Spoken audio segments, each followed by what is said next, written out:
कर मुझे धमकियां भी दी जा रही थी। उससे पहले आप कंप्लेंट नहीं दी? तो मैं उनकी उस चीज़ों को उनका बेजा गुस्सा और बेवकूफ़ी समझकर मैं खामोश होता गया। तो जब कंप्लेंट नहीं दिया था मैं, लेकिन अब इस बार जब उन्होंने इस अंदाज से जो हमला किया तो मैं उसका रिस्पांस देना चाहता हूं कि ये एक बार था तो खामोश हो गए, लेकिन ये बार बार हो रहा है।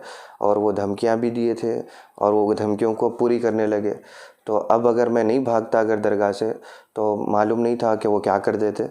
मैं सीधा फिर पुलिस स्टेशन गया, कंप्लेन लिखाया। उनके साथ हथियार हुए? मुमकिन है जब वो मेरे पीछे भाग कर आ रहे थे उनके हाथ में कुछ हथियार भी था, लेकिन मैं चूँकि अपनी जान बचाने की उसमें था, मैं जो है ना ज़्यादा कुछ मैं उस बारे में गौर नहीं कर सका। पुलिस स्टेशन में आप कब दिए कंप्लेंट? पुलिस स्टेशन में मैं उसी दिन कंप्लेंट कर चुका था, जिसका एफआईआर कॉपी मेरे को पहुंच गया। मैं हबीब नगर पीएस में मैंने कंप्लेंट लिखाई थी। कुछ कंप्लेंट पेपर है आपको? कंप्लेंट पेपर की पीडीएफ है मेरे पास। तो ये कंप्लेंट का एफआईआर कॉपी है और साथ में जो है सीसीटीवी फुटेज भी है जो हम अटैच कर चुके थे सबमिशन के दौरान।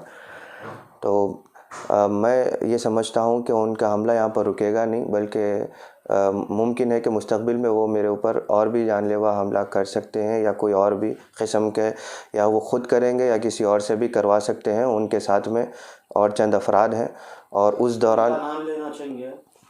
जी, उनका नाम हबीब मोहम्मद है, मैं बता चुका था। उनके साथ वाले और कौन थे? उनके साथ में एक उनका मददगार जो हमेशा उनके पास काम करता है, हुसैन शरीफ नाम का, एक सलीम नाम का, और एक शख्स था नकाबपोश।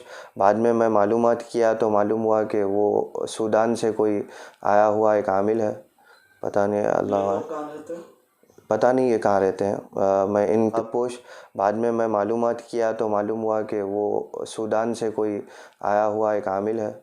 पता नहीं, अल्लाह पता नहीं ये कहाँ रहते हैं। मैं इन तमाम के तो एड्रेस नहीं जानता, क्योंकि मेरे उनसे कोई ताल्लुक़ात नहीं है। अलबत्ता जो है ये लोग अक्सर हबीब मोहम्मद के साथ, पुलिस ने फ़ौरन उस पर एक्शन करते हुए उनको कॉल करी थी। वो आते बोल के बताए थे पुलिस को, लेकिन पुलिस के सामने अपीयर नहीं हुए।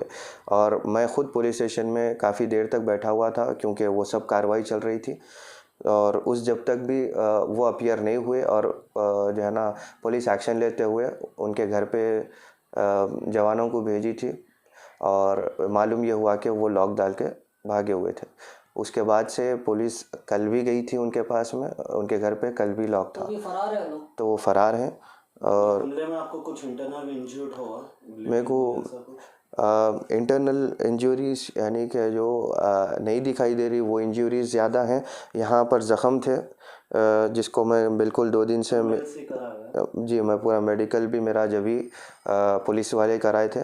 और ये पार्ट पूरा, चूँकि असल यहीं से उन्होंने हाथ उठाए थे और घूंसे मारे पेट में, और वीडियो में भी है वो घूंसे पेट में भी मारे, घुटने से मार रहे थे और लिटा के मारने की कोशिश चल रही थी। तो वगैरह वगैरह ये हमला चला। मैं हुकूमत तेलंगाना से दरख्वास्त करना चाह रहा हूँ कि वो मुस्तकबिल में भी अगर मुझ पर कोई हमला होता है तो वो इससे मेरी मुहाफ़िज़त के लिए सिक्योरिटी फ़राहम करें, क्योंकि मुहाफ़िज़त यकीनन अल्लाह के हाथ है, लेकिन तदबीर हमारा काम है। शुक्रिया।